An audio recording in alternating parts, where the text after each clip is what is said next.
बड़ी गली व्यवस्था के खिलाफ एक खोजी पत्रकार की सत्ता से बगावत देखना चाहते हैं तो हमारे चैनल को लाइक, सब्सक्राइब और शेयर करना न भूलें। हाथरस गैंगरेप केस के मामले में एक नया मोड़ आ गया है। दरअसल इसे मोड़ ही नहीं बल्कि पुलिस के केस थ्योरी का एक बेस पॉइंट बताया जा सकता है। गैंगरेप मामले में चारों आरोपी जिनके खिलाफ पूरा देश इस वक्त विरोध प्रदर्शन कर रहा है, उन अपराधियों ने अब एक चिट्ठी लिखकर खुद को निर्दोष बताया है। एसपी को जो उन्होंने चिट्ठी लिखी है वो पुलिसिया थ्योरी के लगभग करीब बताई जा रही है। चारों आरोपी खुद को निर्दोष बता रहे हैं।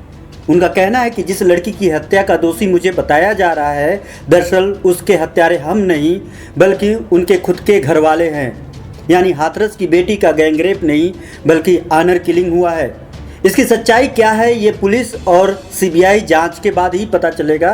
लेकिन ऐसे केसेस में क्या क्या एंगल हो सकते हैं और क्या क्या संभावनाएं होती हैं उस पर हम बात करेंगे। उससे पहले आप इसी चिट्ठी को थोड़ा गौर से पढ़िए। आरोपी ने अपने पत्र में लिखा है कि लड़की से उसकी दोस्ती थी।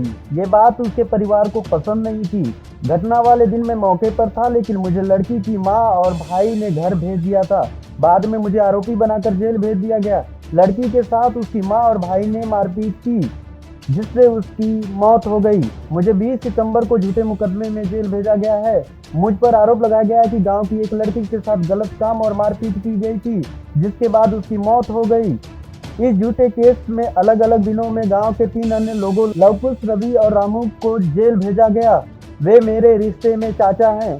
पीड़ित गांव की अच्छी लड़की थी, उससे मेरी दोस्ती थी। मुलाकात के साथ मेरी और उसकी कभी कभी फोन पर बात भी होती थी, लेकिन हमारी दोस्ती उसके परिवार वालों को पसंद नहीं थी। घटना के दिन उसकी और मेरी खेत पर मुलाकात हुई थी। उसके साथ माँ और भाई भी थे। उनके कहने पर मैं अपने घर चला गया और पिताजी के साथ पशुओं को पानी पिलाने लगा। बाद में पता चला कि मेरी दोस्ती को लेकर लड़की को उसकी माँ और भाई ने मारा पीटा था जिससे उसे गंभीर चोटें आई, जिसके बाद वो मर गई। मैंने कभी पीड़िता के साथ मारपीट नहीं की, ना ही कोई गलत काम किया। मामले में लड़की की माँ और भाई ने मुझे और 3 अन्य लोगों को झूठे केस में फंसाकर जेल भिजवा दिया। हम सभी लोग निर्दोष है। कृपया मामले की जाँच कराकर हमें न्याय दिलाने की कृपा करें।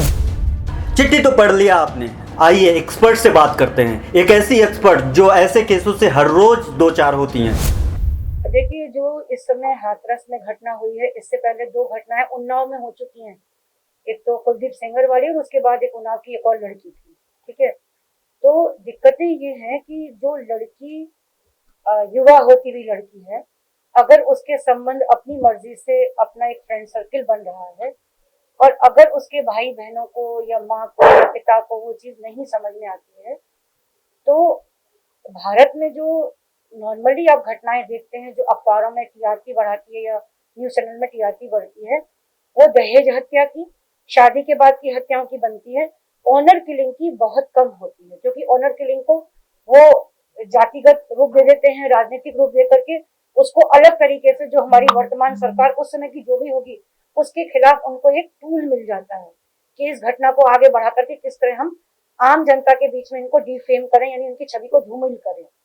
तो जो एंगल्स होते हैं लड़की के साथ जो घटनाएं होती हैं, अगर उसकी सत्यता के साथ जांच की जाए और अगर हम किसी भी घटना को उस घटना के होने, उसकी जांच और पुलिस सब होने के 3 साल बाद उस घर के सामने अगर जाकर के हम लोग बात करते हैं, तो आपको सत्यता समझ में आती है कि जिस व्यक्ति के ऊपर लड़की ने बलात्कार का आरोप लगाया, लड़की नहीं लगाया, उसके घर वालों ने लगाया, एग्जैक्टली ये था कि लड़की उसके साथ शादी करना चाहती थी, वो जाति से बाहर हो या जाति के अंदर हो।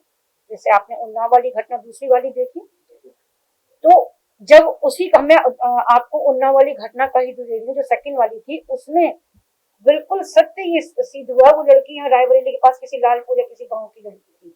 जब हमारी टीम ने उसको वहां जाकर के इन्वेस्टिगेट किया, तो लड़की के घर वालों ने खुद कहा कि जी बलात्कार तो हुआ ही नहीं, लेकिन मीडिया टीआरपी किस पे बनी, छवि धूमिल कहां पर हुई सरकार की ये।